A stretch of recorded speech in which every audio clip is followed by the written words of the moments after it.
सुनिए, बात को भूल रहे हैं। जब श्रद्धेय अटल जी की सरकार थी और उनके सरकार में हम गृह मंत्री थे, तो हमने गृह मंत्रालय में खिलाड़ियों को नौकरी देने का काम शुरू किया सबसे पहले इस देश में।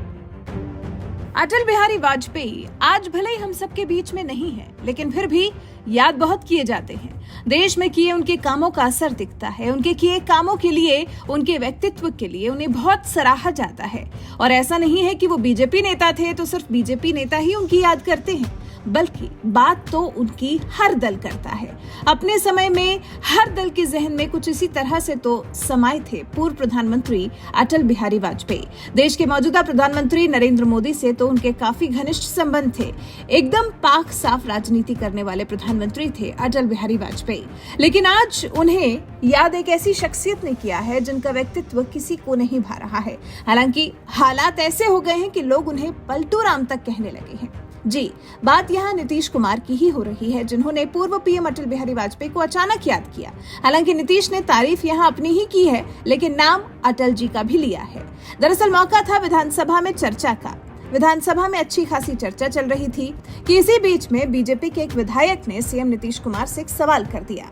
बीजेपी विधायक ने जानना चाहा था कि क्या ये सच है कि पिछले 7 साल में राज्य में खेल कोटे से कोई भर्ती नहीं हुई है।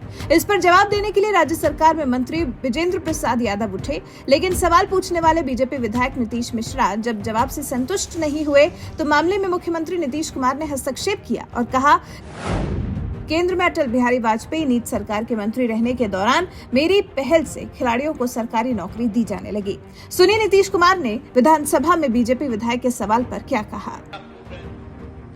खिलाड़ियों की बहाली कब शुरू हुआ? 2014। अरे सुनिए, बात को भूल रहे हैं। जब श्रद्धेय अटल जी की सरकार थी और उनके सरकार में हम गृह मंत्री थे, तो हमने गृह मंत्रालय में खिलाड़ियों को नौकरी देने का काम शुरू किया सबसे पहले इस देश में। और उसके बाद जब यहां आए, आप लोग तो सब साथी थे, तो यही बिहार में भी हमने कह दिया कि खिलाड़ियों को हम नौकरी देंगे। तो ये काम तो किया ही जा रहा है, तो काहे आप लोग पूछ रहे हैं मुझसे? अरे कभी कोई किसी का दिक्कत होगा ये बता सकते हैं कि जानते नहीं है क्या? ये लोग सब लोग जानते हैं। अरे तो आप तो थे ही, तब फिर पूछ रहे हैं तो हम चुपचाप बैठे हुए थे। हाँ, लेकिन एक जो सवाल पूछा है भाई, हम एक बात कह देते, आपका ये जो सवाल था, इन्होंने जो जवाब दिया वो कहाँ गया?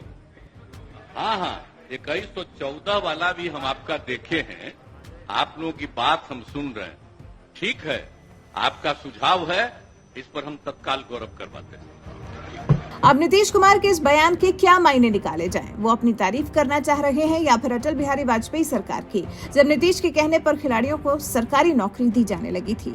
बीजेपी विधायक हालांकि जानना ये चाहते थे कि क्या 2015 में की गई सिफारिशों के तहत नियुक्ति पत्र जारी किए गए थे।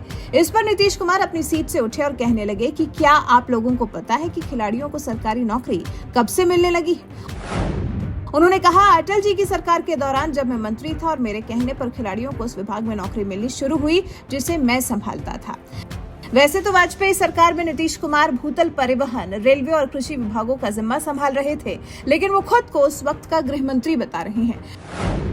जेडीयू अध्यक्ष ने आगे कहा, हमने यहाँ खिलाड़ियों को भी नौकरी देने का फैसला किया है और ऐसा किया जा रहा है। ऐसे में सवाल ये उठ रहा है कि आखिर क्यों नीतीश कुमार को अपनी सरकार के कामकाज की सफाई देने के लिए श्रद्धेय श्री अटल बिहारी वाजपेयी की सरकार के समय को याद करना पड़ा? क्या नीतीश कुमार फिर से पलटी मारने का तो मन नहीं बना रहे हैं, या फिर सेफ गेम की आधार भूमि तैयार कर रहे हैं?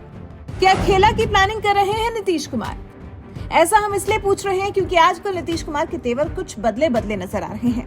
पहले हिंदी की चर्चा करना और अंग्रेजी के प्रयोग पर बिगड़ जाना, फिर वहीं अटल बिहारी वाजपेयी का विधानसभा में जिक्र करना, अमित शाह, राजनाथ सिंह को फोन करना, पीएम मोदी का फोन आना, ये सभी बातें बिहार में सब कुछ ठीक नहीं होने का इशारा कर रही हैं। नीतीश कुमार वैसे भी राजनीति का सेफेस्ट गेम खेलने के लिए जाने जाते रहे हैं, तो क्या अपनी राजनीति का एक सिरा फिर एक बार बीजेपी से लगा देना चाह रहे हैं? आप नीतीश कुमार की भाषा से क्या समझते हैं? आप नीतीश कुमार के अटल बिहारी वाजपेयी को याद करने को कैसे देखते हैं? अपनी राय हमें कमेंट कर जरूर बताएं।